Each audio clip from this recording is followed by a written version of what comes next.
So my friends all kind of make fun of me. I'm like, oh, that person's a narcissist. Oh, that person's a narcissist. Don't mean to throw out that label, nonchalantly, I don't cavalierly.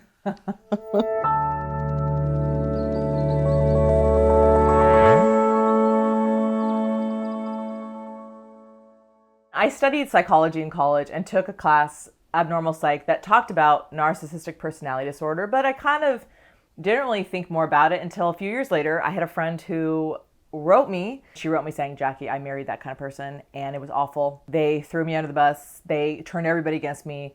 And I was like, oh my gosh, I need to learn more about this. So I started learning more about narcissistic personality disorder. I want you to know more about it because, number one, to identify those people in your life. And then how do you pray for this kind of person? How do you love this kind of person? Like, we all have narcissism. I mean, I'm narcissistic. We all are selfish. We're all prideful. We all have narcissism in our lives where we are in love with ourselves more than we're in love with God or more than we love others. We all have to root this out of our lives. This is pride. But what is narcissistic personality disorder? I am going to recommend two psychologists who I have talked about this. Number one, Dr. Gregory Bottaro, who is a Catholic psychologist. He started Catholic Psych Institute, and he recently did a podcast on his podcast, Being Human, that talked about narcissistic personality disorder. And he even says, and this is what kind of people say, is like there's a scale, and there is a narcissistic personality inventory that someone who has the disorder will score a score. And there was a study that said celebrities actually score pretty high on this inventory. Like, if normal people score down here, narcissists are up here, and like celebrities, politicians, certain people in academia, they score pretty high if they're not true narcissists. But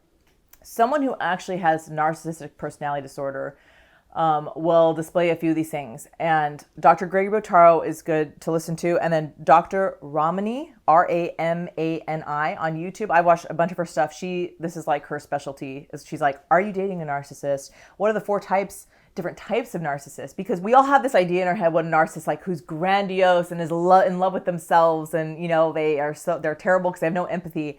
We have this like idea in our head of people like that, but there are people that's like an overt narcissist. There are people who are pretty covert. The hallmark things of a narcissist are they lack empathy. They've completely denied their feeling self, and they will present this false self, and they will seem really confident, but the whole time they're like in terror. They're in fear that you are going to find out who they really are. And Dr. Bottaro does a great job of talking like, how does this happen? Dr. Ramani, she'll say like, narcissists are not born, they're made. And this guy in this book, he's like, this is all about the child-parent relationship. And as a parent, I'm like, oh, please help me not form narcissistic children. So because they lack empathy, they will manipulate people. They will seduce people. They will treat people like objects.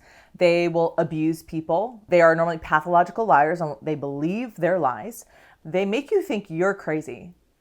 They won't ever apologize. They're always the victim. They will always twist something and be the victim. You're like, wait, what? You'll want to record, like if you notice in a relationship with someone that you want to record what they said, because you're like, wait, that didn't happen. Did that happen? They'll make you think you're going crazy. You're like, I need to record our conversations, because they twist things so much that you'll be like, I need to record this next time. And I also just read another type of narcissist. There's the somatic narcissist who uses their sensuality, their body, and they will seduce people. And then there's kind of the flip side, which I had not heard of this, but I'm like, oh, I know people like this. They are the cerebral narcissists, where they will be this very intellectual, but they'll almost be this one thing. It said like, they will be asexual. And even if they are married, they'll be like celibate in their marriage. I was like, oh, their narcissism is like, they'll present this self that's like, I'm smarter than everyone. I know everything. And inside there's just this person who is afraid of being found out. And some of you listening to this are gonna be like, oh shoot, I work for this person, or I work with this person, or I have a friend like that, or I'm dating someone like that. Because let me tell you, I've had all those things where I've worked for the person, worked with the person, had friends like this. So what do we do with these kind of people? Because as a Christian, we are called to love, but I wanna let you know right now, because so in scripture, right, it says, love your enemies, pray for those who persecute you. Love means that you want the best for someone. You want the good. You want heaven for them. Love does not mean that you have to be friends with this person. It does not mean that you have to let them abuse you, manipulate you, seduce you, right? Because there are people in our lives, and narcissists love to be successful. They will climb the ladder. I mean, I have met, even in the church, even in the hierarchy, there are bishops, there are priests who are narcissists. They're very charismatic and they will draw people to themselves, and they will cast out anyone who's not on their side, right?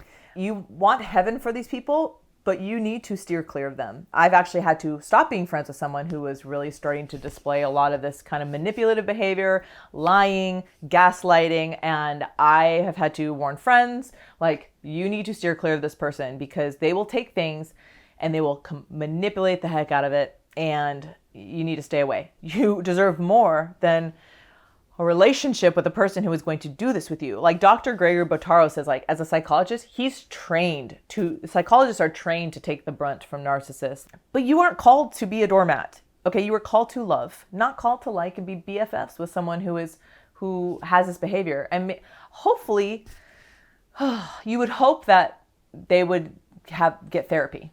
But that's not always the case, because some will completely deny they even are narcissists.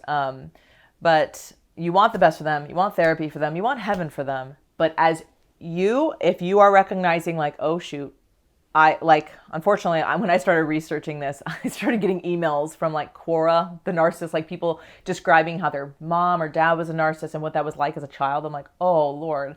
Or like even they've been married to someone, and it's awful. It's awful. So if you're single, please do not marry someone like this. Please do not date someone like this. Like, I hope you see the warning signs. If you have friends like this, I hope you see the signs. Cut that friendship out of your life. It's super toxic. These are tough situations, but you as a Christian, you're called to love, not called to like and be BFFs, and you're not called to be manipulated, be a doormat. So if you want to learn more about it, those two psychologists, Dr. Gregory Bottaro and Dr. Ramani on YouTube, I feel like they do a great job, and I'm always interested in learning more about this kind of stuff. But I want you to kind of know this, and as a Catholic Christian, kind of response, love, pray, but be like, heck no, I don't need this in my life. So thank you for watching. I hope you enjoyed this video, and I hope you go and learn more. And anyways, lots of love to you. Grace and peace be with you. We'll see you next time.